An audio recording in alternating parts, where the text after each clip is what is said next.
Now that we've reviewed the final required documentation and reporting requirements that are needed to be submitted and verified in order to receive grant reimbursement after your project has been completed, we also want to take a few last minutes to highlight some additional helpful charging considerations, as well as a variety of additional resources that may be helpful as you continue forward with next steps. Firstly, as it relates to EV charging station operation, if you haven't already, one of the items that you'll need to consider is the hours of operation of the chargers. Whether, for instance, that will be 24 hours a day and 7 days a week, 5 days a week during business hours, if that will have mixed utilization or otherwise. Another consideration will then be the fees for charging. For instance, you can choose to set the fee for charging based on an amount that will just cover the cost of your electricity and the ongoing administration and operation of the charging stations. Or you may decide that you want to offer charging as a free amenity and to cover electricity and administrative fees for the chargers yourself. For instance, if it's for employees or at housing that wants to be provided for a amenity, or potentially the former plus then a reasonable and fair markup if you're intending to generate some additional revenue as part of the charging project. CEO does recommend that you charge to at least offset your costs. Related to EV charging station installation, we've also outlined a few important considerations as well. One of which, very importantly, is siting, which is referring to the placement of the chargers on the property in itself, in which case it's important to firstly confirm, of course, with your utility and your electrician whether that location is feasible, for instance, from an available power, permitting, zoning, or other perspective, the cost of the location to place the charger, for instance, based on if one location requires a longer run and therefore more trenching, then that could result in a lot more expensive of a project than another location that might be closer to where the power is being brought in from, then whether there's enough physical space for the charger and for the EV, including accounting for the required accessible design standards as well, and then also accounting for safety, lighting, or any other important considerations. And then a couple other siting specific details to account for would be ensuring that prior to installation, to make sure to confirm that you have cellular or Wi-Fi service that's sufficiently available for the networking software to work as needed. For instance, if it's in a garage where you might not have a cellular signal and therefore you might need to incorporate a Wi-Fi router, that's helpful to know beforehand. And then as it relates to garages as well, in many cases, if you are able to, it can be cheaper, for instance, to directly wall mount a charger than to install a pedestal. And then other than siting, a couple other considerations include future proofing as it relates to incorporating oversized conduit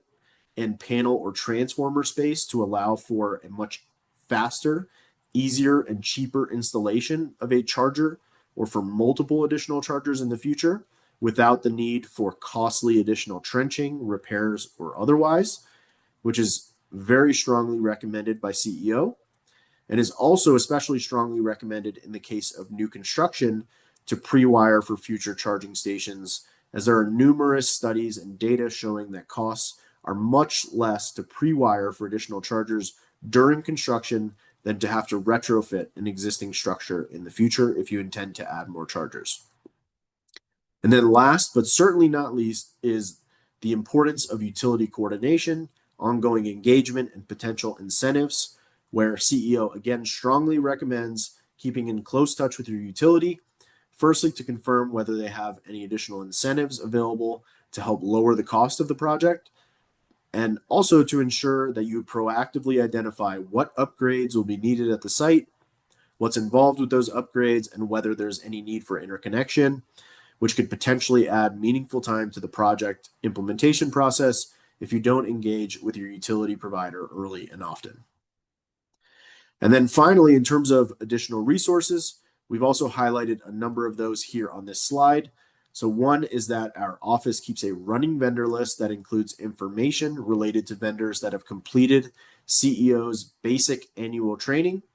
which is fairly similar to this orientation process, but is specifically geared towards providing helpful information and program requirement information to interested vendors. And then by then completing this annual training and submitting our requested information, again, fairly similar to this orientation and the CAC A&O form, but for vendors, those vendors are then added to the CEO trained vendor list. So this list is therefore only a list that's available to help to assist awardees with identifying vendors that have completed the Colorado Energy Office annual vendor training. The CEO trained vendor list is not a preferred, qualified, nor recommended vendor list. CEO does not have any preferred, qualified, nor trained vendors. So if a vendor tells you they are anything other than a trained vendor, that information is not accurate, and we do ask that you please let your contacted CEO know if that is the case. And then awardees are not required to use a vendor that's included on the trained vendor list. So awardees may select any vendor that meets their needs, whether they are included on the trained vendor list or not, as long as the charging equipment and network meet the technical, software, and reporting requirements of the CAC grant program, as detailed in the mandatory criteria and the reporting requirements section of the application guide. For charging station equipment pricing,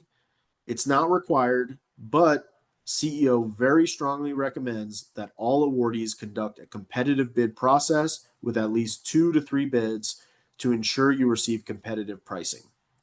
In many cases, we have seen a wide range of project costs, and we want to ensure that all of you are able to consider bids for multiple vendors to help to ensure a project cost that is in line with market.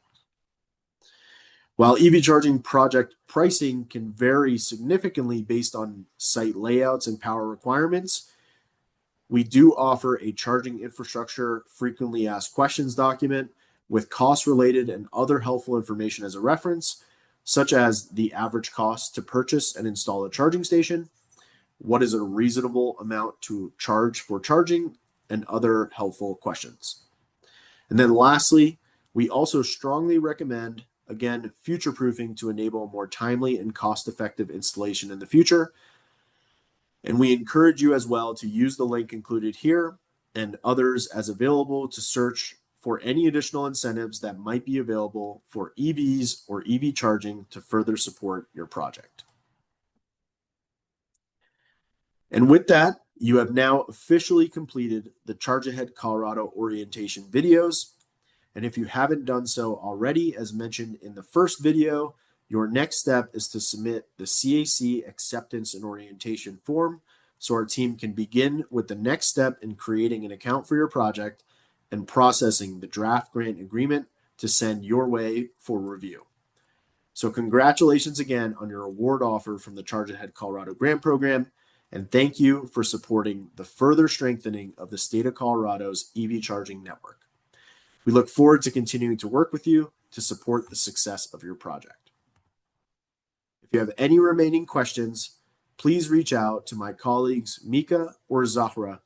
whose emails are included on this slide, and you can also include any questions that you might have in the CAC A&O form if you haven't yet submitted it. Thank you.